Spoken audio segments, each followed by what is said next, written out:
Alright, let's dive into two important things you can do with a Fibonacci heap. First one is decreasing a key. So this is like saying, hey, let's make this number even smaller.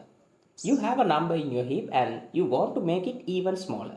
For example, if you have a list of scores in a game and you find a way to improve your score, you would use this operation to update it. And the next one is delete a node. Sometimes you want to remove a particular thing from your heap, and maybe you are playing a game and you want to remove a player from the scoreboard. So this operation just let you do that. So you point to the thing you want to get rid of and poof, it's gone.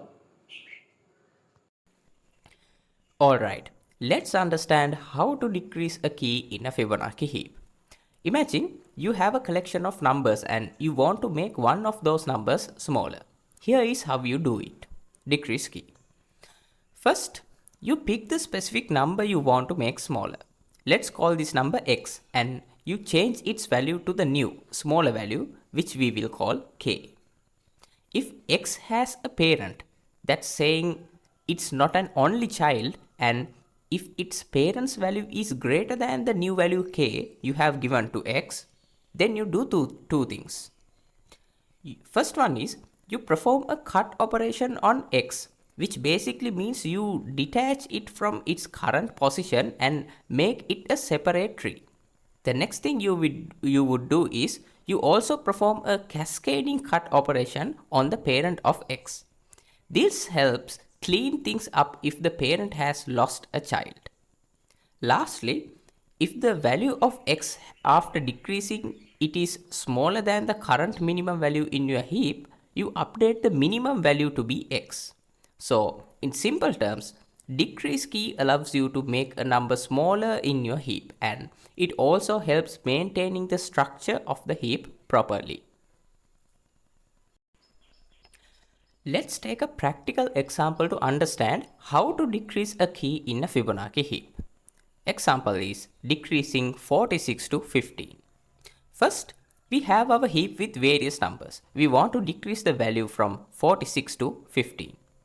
We perform the decrease key operation by changing the value of 46 to 15.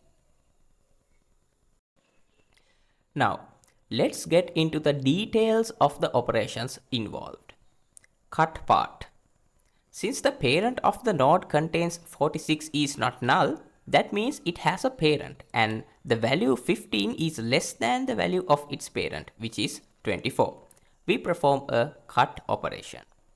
This means we remove the node containing 46 from its current position in the tree and add it to the list of trees at the top level, which we call the root list. Cascading cut part. Additionally, we mark the parent which is in case is the node containing 24. This is done because if a marked node loses a child, it becomes marked itself. If it loses another child, it gets cut as well.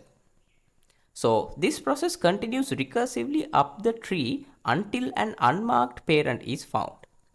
So in our example, we have not only decreased the key from 46 to 15, but also adjust the structure of our Fibonacci heap by cutting and marking nodes where necessary. Example 2. Decrease in 35 to 5.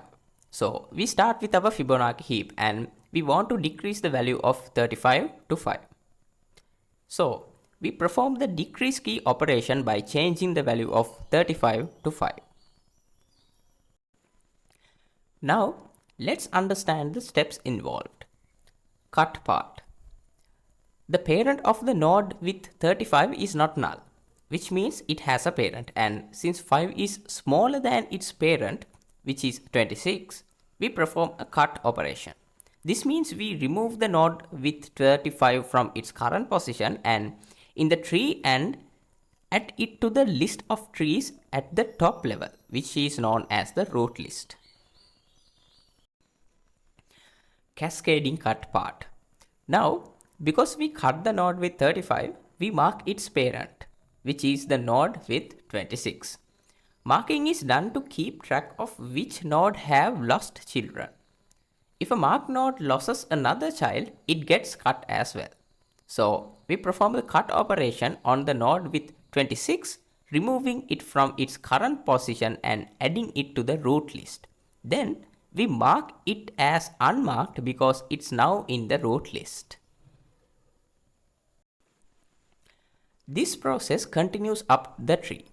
Since the node with 24 is also marked, we again perform cut and cascading cut operations on it and its parent, resulting in adjustments to the structure of our Fibonacci heap.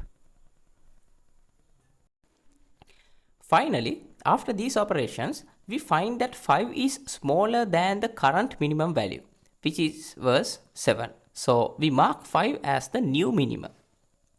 So through this example, we have successfully decreased the key from 35 to 5 in our Fibonacci heap and managed the structure accordingly. So let's learn how to delete a node from our Fibonacci heap. It involves a couple of key operations, decrease key and extract min operations. So here are the steps to delete a node. Step 1. We begin with the node, let's call it k, that we want to delete from our Fibonacci heap. Step 2. First, we perform the decrease key operation on this node k. What we do here is decrease its value to the lowest possible value, which is negative infinity. Step 3. Once we have made this node's value as the minimum as it can be, which is negative infinity, we proceed to the extract min operation. This operation removes the minimum node from our Fibonacci heap.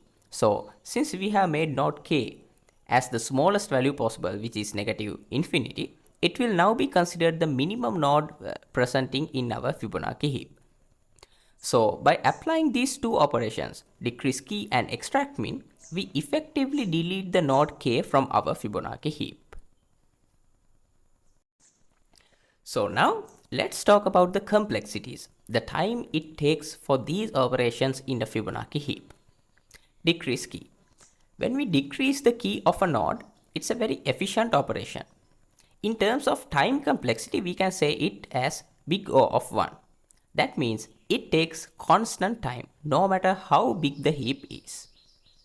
Delete node. Now, when it comes to deleting a node, it's a bit different. The time it takes depends on the size of our heap. For this operation, it has a time complexity of big O of log n.